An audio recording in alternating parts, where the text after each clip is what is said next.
हुवल्लज़ी बअस fill उम्मिय्यीन Rasulan मिनहुम यतलू अलैहिम आयातिही व युज़क्कीहिम व युअल्लिमुहुमुल किताब वल हिकमा। ओम मंगलम भगवान विष्णु मंगलम गरुड़ध्वज मंगलम पुंडरीकाक्ष मंगलाय तनोहरि। ओम पूज्यदेवता नमः स्वाहा। ओम बुद्धदेवता नमः स्वाहा। ओम सूर्यदेवता नमः स्वाहा। ओम पूर्णमदः पूर्णतः पूर्णमुदच्यते पूर्णमादाय पूर्णमेवावशिष्यते। ओम शांति शांति शांति। यहाँ न पक्षपात कुछ न राखो, वेद पुराण सतमत भागो, संवत विक्रम बहु अनंगा महाको खुदा चतुर पतंगा। राजनीति भौमति रीति दिखावे, आपन मत सबका समझावे। सुरन चतुसुदर्शन चारि तिनको वर्ष भय तुम्हारी, तब तक सुंदर मद्दी कोया बिना महामद पार न होया। तब से मानव जंतु विकारी सुमृत नाथ देह व्रतधारी। हर सुंदर निर्माण न होई, तुलसी वचन सब सच होई। आश्वामासुर मारुहा देवदत्त जगत्पति आसना साधु अमरम सतेश्वर गुणंगितः। इत्थकलो गत्राय जनेषु गंगर में धर्म प्रमाय सत्यवेन भगवान उपरिष्यति। अथतेषां भविष्यन्ति मनासि विश्वानि देवासु देवविरागति पुण्यगन्धानि स्पर्शामा।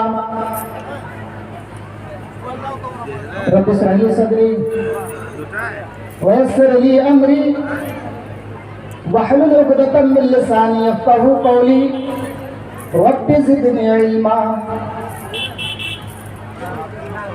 स्टेज पर मौजूद फज़ीलत शेख जनाब मौलाना तौहीद आलम सलफ़ी हफ़िज़हुल्लाह गिदरमारी के पूर्व जवार से तशरीफ लाए हुए निहायत मुअक्कर सामईन हज़रात, पर्दे के पीछे बैठी हुई इस्लामी ख़वातीन, प्यारी माँ और बहनों, आज पहली बार आपके दरमियान आने का इत्तेफाक हुआ। जैसा कि नाज़िम जलसा से आपने सुना है कि मैं सुपौल से ताल्लुक़ रखता हूँ। कटिहार, पूर्णिया, किशनगंज, बंगाल, झारखंड के कई इलाकों में मैं गया हूँ और जाता रहता हूँ। भले मैं आपके सामने यहाँ पहली बार आया हूँ, मैं ये कोशिश करूँगा कि आपको कुरान और हदीस से, वेदों से, बाइबल से, गुरु ग्रंथ से मैं मुहम्मदुर रसूलुल्लाह सल्लल्लाहु अलैहि वसल्लम को साबित करूँगा कि अल्लाह के रसूल आखिरी नबी बनकर के आए हैं। दूसरी बात यह है कि इन तमाम किताबों के अंदर से मैं ये साबित करूँगा कि अल्लाह एक है, अल्लाह के अलावा कोई पूजा योग्य नहीं है। तीसरी चीज़ यह है कि नमाज हर ग्रंथों के अंदर हमें मिलता है, चाहे वो वेद हो, बाइबल हो, तौरात हो, ज़बूर हो, गुरु ग्रंथ हो। मेरी ये कोशिश रहेगी कि जो भी हमें मुख्तसर सा वक्त मिला है, मैं इस वक्त में आपको इन तमाम जो धार्मिक किताबें हैं इनके कोट करूं और आपको सुनाऊं। अल्लाह तबारक व तआला से दुआ करते हैं कि अल्लाह आलमीन कहने सुनने से ज़्यादा अमल की तौफीक अता फरमाए। मेरे भाइयों, आप इस देश का सूरत हाल देख ही रहे हैं। जो बोल रहा है वो अंदर जा रहा है। हक बातें हमेशा कड़वी सबको लगा है। आप हक बात बोले तो रोड़े आएंगे, जेल के सलाखों में भी डाला जाएगा। जैसे कुछ दिन पहले आपने मौलाना जर्जीस को भी सुना होगा, तरह तरह के कद्दन आयत करके उन बेचारों को जेल के सलाखों में डाल दिया जाता है।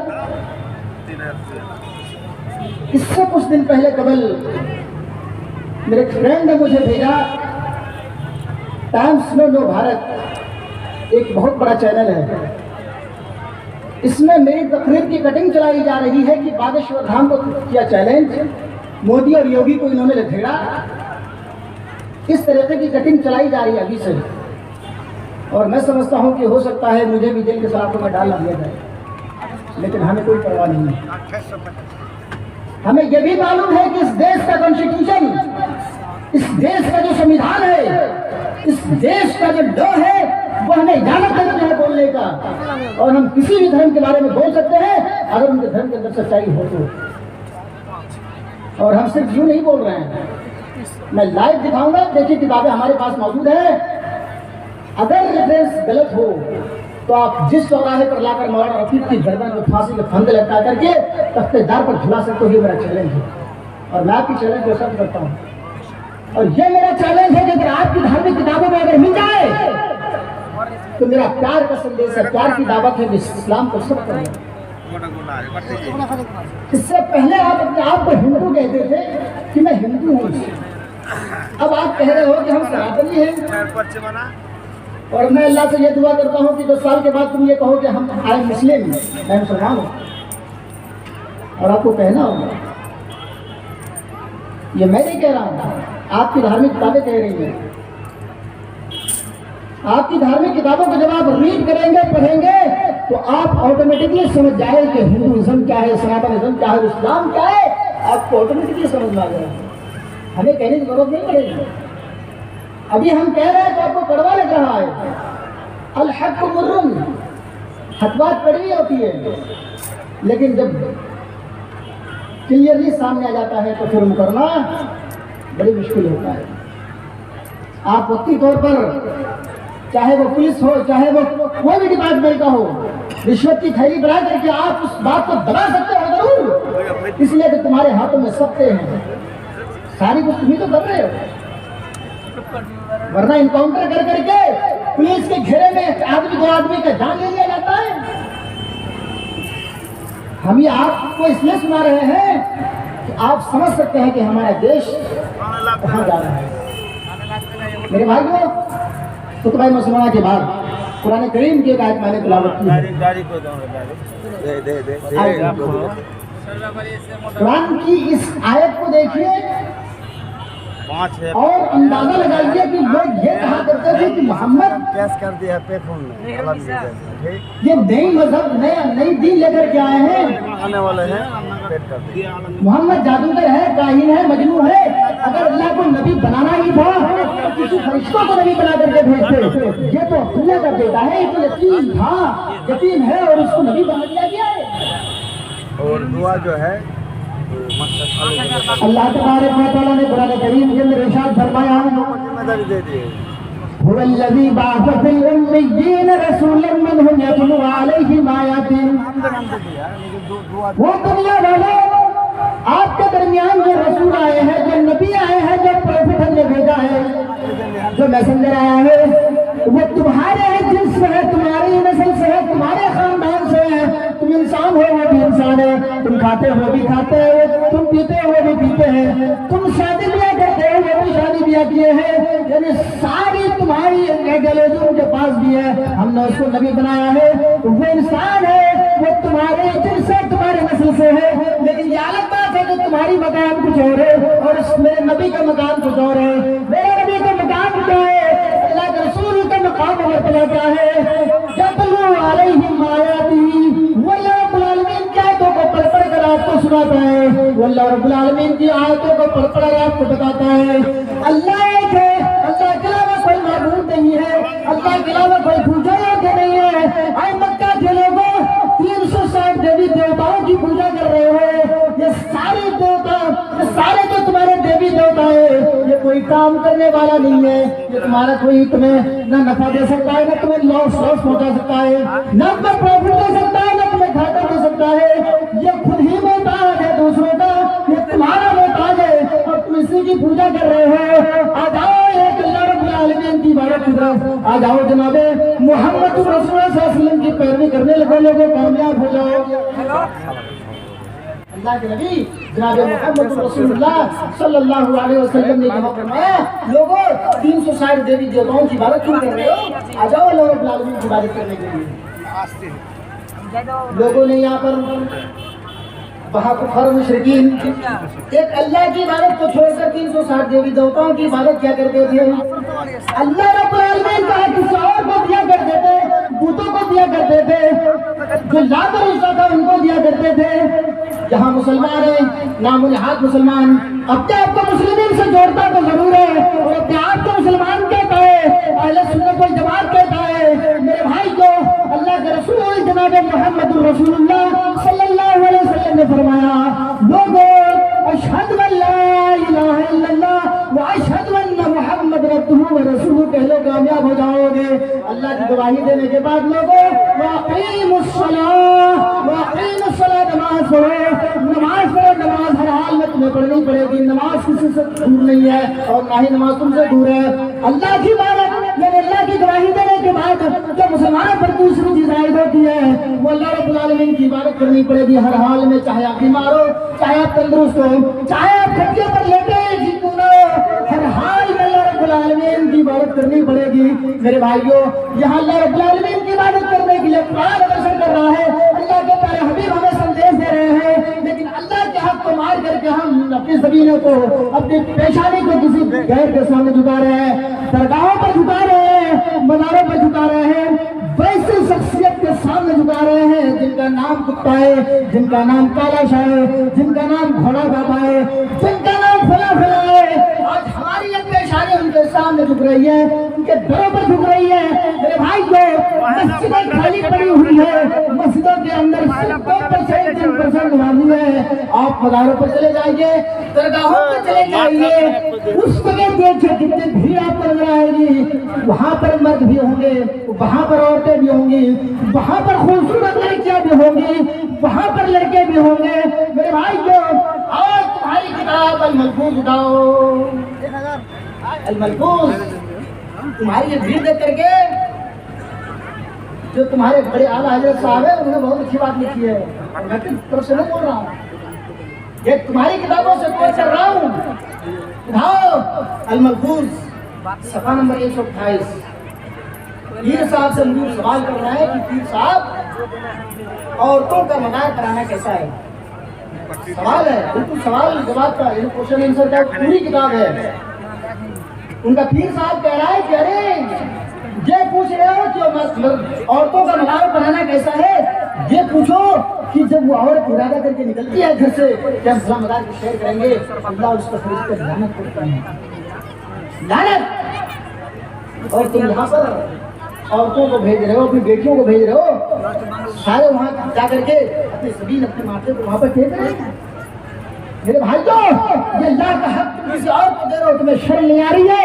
अल्लाह कहता है अक़ीम मुस्सलाह नमाज़ की तरफ आ जाओ। मेरे भाई लेकिन ये ऐसे कौम है अपने आप को अहले सुन्नत वल जमात से जोड़ता है कि हम अहले सुन्नत वल जमात है, लेकिन उनके अक़ीदे, उनके जो नेचर है, उनके जो अक़ीदे हैं, उनकी जो अक़ीदे हैं वो ये है कि वो मज़ारों पर जाकर के वो मुराद मांगते हैं, बाबा से मुराद मांगते हैं। अल्लाह तबारक व तआला फरमाता है जो आदमी जिससे मांग रहा है वो भी कमजोर, जिससे मांगा जा रहा है वो किसी को कोई फायदा नहीं दे सकता, जिससे मांगा जा रहा है वो खुद ही लागा है, खुद ही कमजोर है, वो दूसरे का मोहताज है। मेरे भाई जो जहाँ पर ये कहा जा रहा है कि हमारा पीर और हमारा मुरीद तो कब्रों के अंदर जिंदा है, मेरे भाइयों जब तुम ये कह रहे हो कि हमारा मुरीद और हमारा पीर साहब कब्रों के अंदर जिंदा है तो तुम्हारा बाप जिंदा है, मैं तुम्हें ये चैलेंज देकर जा रहा हूँ। और मेरे चैलेंज को जरा एक्सेप्ट करना, तो अपनी बाप को और अपने भाई को और अपने बेटे को एक दिन के लिए जमीन के अंदर गाड़ दो, जमीन के अंदर उन्हें दफन कर दो, और 24 घंटे के बाद या एक दिन के बाद या 10 मिनट के बाद या आधे घंटे के बाद निकाल लो, उनकी हालत क्या होगी जरा देख लेना। और तुम्हारी कौन सी किताब अलाउड कर रही है? अल्लाह के रसूल फरमाते हैं जिंदों को कब्र में दफन करना हराम है। अल्लाह के नबी सल्लल्लाहु अलैहि वसल्लम ने फरमाया लोगों जिंदे आदमी को तुम कब्र में दफन नहीं कर सकते हो, इसलिए कि हराम है। तुम ये कह रहे हो कि हमारा बाबा जिंदा है, वो हमारा घोड़ा सा, वो हमारा लोटा बाबा, डंगा बाबा, कुत्ता बाबा, जहाँ तक तुम और नाम दे रहे हो। अल्लाह ने तुम्हारी भेजो को इतना खराब किया है कि नाम भी तुम्हें मिला है, तो ऐसे नाम मिला है कि जो आदमी सुनना गवारा न करे। अरे कोई होता है घोड़ा सा, कोई होता है काला सा, कोई होता है लोटा बाबा, डंगा बाबा, नंगा सा। मेरे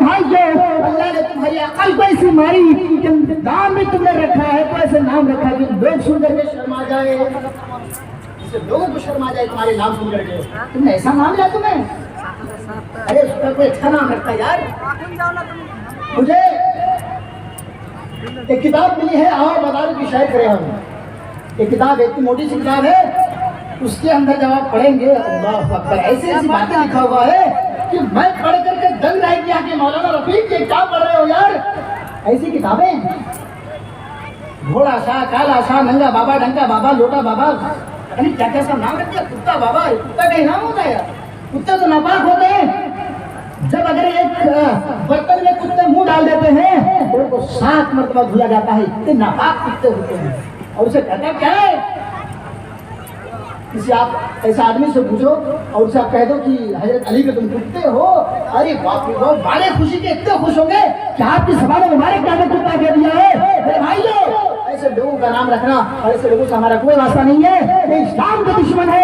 जब आप पहले से इजमात तो कह रहे हैं, लेकिन ये लोग इस्लाम का दुश्मन है, इस्लाम का फॉलोअर नहीं है। इस्लाम का फॉलोअर है जो 5 चीजों पर अमल करे। अल्लाह के प्यारे हबीब जनाब मोहम्मद रसूलुल्लाह सल्लल्लाहु अलैहि वसल्लम ने फरमाया, लोगों बुनियाद इस्लाम वाला खम्स, इस्लाम की बुनियाद 5 चीजों पर रखा गया है। पहली चीज अशहदु अल्ला इलाहा इल्लल्लाह, इस बात की गवाही दीजिए कि अल्लाह के अलावा कोई माबूद नहीं है। दूसरी चीज वाक़ई सलाह, तीसरी चीज वाक़ई ज़कात, चौथी चीज तसाम रमजान और 5वीं चीज मन इस्तताअत इलैहि सबीला, इस्तिताअत जिंदगी में एक बार हज करना है। आइए थोड़ा सा इसका तर्जुमा कर दे मेरे भाइयों। अल्लाह के रसूल सल्लल्लाहु अलैहि वसल्लम ने फरमाया, लोगों बुनियाद इस्लाम वाला खम्स, इस्लाम के बुनियाद 5 पर रखा गया है। पहली चीज अशहदु अल्ला इलाहा इल्लल्लाह, इस बात की गवाही दीजिए कि अल्लाह के अलावा कोई माबूद नहीं है। दूसरी चीज में इकाम सलात यानी नमाज पढ़ना पड़ेगा। तीसरी चीज वाइदाई ज़कात, चौथी चीज वो तसाम रमजान और 5वीं चीज मन इस्तताअत इलैहि सबीला। अगर जिंदगी में आपके पास इस्तिताअत हुआ तो जिंदगी में एक बार हज करना है।